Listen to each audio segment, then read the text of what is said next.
همداران عزیز سلام علیکم. 9 می سال 2025 قرار داریم در دهه قوزغرفی ناحیه ورزاب در باغ گیلاسزاری برادرم سیاوش در نزدیک شده است، ولی اگه سخن میکنیم باید درون باغ میداریم. سیاوش اگر از یادی من برآمدگی باشد من گوید که سال 2019 یا 20 بود ما و شما همینجا آمدیم ها.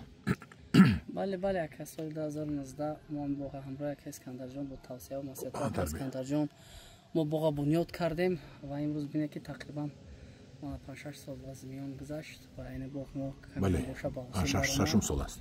بله با اصول درآمد و از می‌داریم از نتیجه باغ ما خودمون دیدن میکنیم و شاهدان میگردیم که چگونه نتیجه داده است و نقصان نماند که باغ ما حالا با پورگی پختر رسیدگی نیست و ما خواستیم که خیلی درمون نکرده یک نوار کنیم.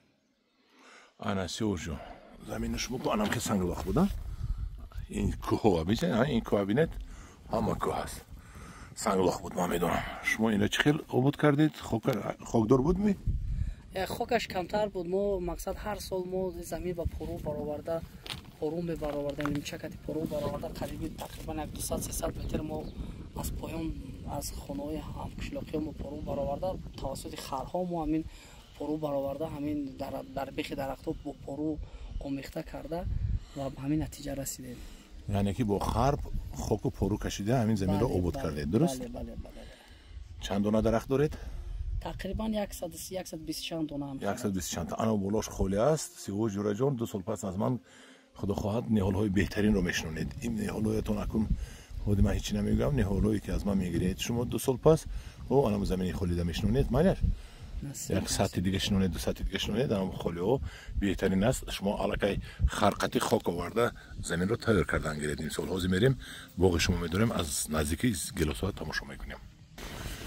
دوران عزیز من اومدیم نزدیک گلاس‌ها. اول میبینیم که پرو آورده اینجا تیار کرده است. پرو کهنه شدگی انا وای گلاس‌های است میباشه بهترین الکی اینا تیار شده است. اکنون شما در یک سوال این گلاس‌های شما رسو بعد از 3-4 روز 5 روز بازار بردن در کار تخمینا چند پولی میرفت؟ سالی گذشته چند پولی رفت؟ تا 15-20 فروختیم. همدیاران عزیز 15-20 تومانی فروختگی این گلاس کلانی رو ببینید. کلان انا زهر زبان ها با من زهر نزنید. این نرخ همین خودی فریدون گفته است، صاحبی مول میدوند من نمیدونم. این گفت که تا 15-20 تومانی فروختیم این گلاس ببینید. این مهنت که دست اینجا اختیار ده خودش چند پول میفروشد. اکنون من گپ زنم قشلاق هی همه پایان ده 1 کیلومتر پایان اینجا همش کوهستان آمده. در کوهستان من زمینش هم خیلی سنگ زمین سنگلاخ رو پرو آورده زمین آورده گلازور کرده است. آفرین به تو سیاوش. این رو ما با سیاوش چند سال پیش 6 سال پیش مصلحت داده بودیم که همینجا گلاس باید خوب شود چون که دامنکو هست. حاضر من چین کردم 1310 متر از سطح بحر بلند. یکم تا پختگی شو داره؟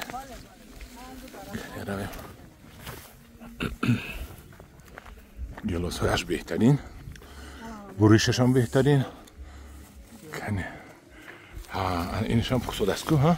بله اینش هم پخصد است. بسم الله الرحمن الرحیم کنه اکو اوزوقه گوید. اوزوقه چه دادید؟ چیکار کردید شما؟ ما اکجان از زمین با درخت‌ها از مای همون سنتیامبر سر کردیم. اکجان پرو مرو کشیدیم در تیرامو در آخرای تیرامو اکموهای ینور در اکجان ما بیخ درخت‌ها رو نرم کرده امافاز ریختیم. بعداً 2 سطیلی پرو در بیخ هر یک درخت ریختیم. بعد از آن در ماه فوریه ماه فوریه دونوگ ریختیم. هر یک درخت دونوگ زدیم دونوگ زدیم. بعد از آن اکجان در ماه اپریل بعد از گل ماه اپریل بعد از گل داروی ضد حشرات زدیم B58. بعد یگان 3-4 روز پسش با توپاز زدیم بعد از آن همین وقتی که بی 58 ریخته بودیم در بیخ هر یک درخت که ما از 4 طرفش لام زده از ریشه دورتر یا تقریبا 1-2 وجه و دورتر که یک پیاله 4 پیاله در هر یک درخت ما سیلیت ریخته. بی 58 رو نریخته در تنش زدیم. تنش زدید. بله. بی 58 همراه توپاس در تنش ریختیم سیلیت را در بیخش. رحمت باشه همجوران عزیز این توصیه رو کی داد به شما؟ که اسکندر جان با کتاب همجوران عزیز این رسیپت یک اسکندر این برگ های گیلاس رو ببینید چه تازه است یگون دونه یگون میبینید کسل نیست اینا ببینید انا گیلاس باید انا همین خیلی باشد انا خیلی تازه باشد یک گیلاس نه عموما تمام این نوده های میوه های شما همین خیلی تازه باید باشد دیدید این همون نتیجه بی 58 توپاس زدگی که نه حشرات خوردگی و نه کسل آن همجوران عزیز با اومدیم پیش من یک گیلاس دیگر همجوران عزیز با چی قید کردیم اینجا آدم جر میشد اگر یک پره نیستد تکه کردن نیستد جر میشد در آن همین نیشه‌ای جری برادر ما فریدون با توصیه های ما گیلاس دور کرد من میدونستم که در دومانکو گیلاس به نهایت نغز میشود و به نهایت نغز هم هست کسلی در اینجا کم میشود عادتا چون که بلندی هست 1350 تخمین هم خیلی میباشد انا همجوران عزیز ما اکن نوار رو بس میکنیم میگذاریم به خوردن و چیندن گیلاس همجوران عزیز من شما هم گیلاس ها کنید گیلاس ها انا بایشم بینید گیلاس ها کنید در بازار برید الهیم که نرخ دلخواهتان فروخته پول دار شوید منو بینید باز قید میکنم که نرخ گیلاس من معین نمیکنم بازار معین میکند این مهنتی که این کرده است اگر فکر نمیکنم که آدم ها این خیلی مهنت کرده تونن بسیارش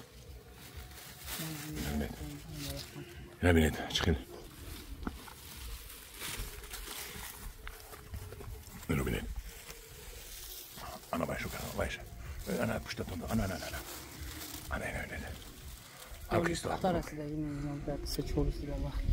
همدوران عزیز با فریدون چی گپای سخنهای خوبی گفتن دو شد گپ زنید زهر نزنید التماس هاری که زهر زن هم بسیار است در نوارهای ما کمبودی میکوبن یک جهان تشکر همه شما جوان مرد هستید میتونید هم خیلی باغ ها کنید با ارزو حواستون رسید بیایید در باغاتون هم خیلی گلاس ها چینده با راحت خورید با پدر و مادراتون برید بزرگ برید پولدار شوید کمبودی خودتون رو بود کنید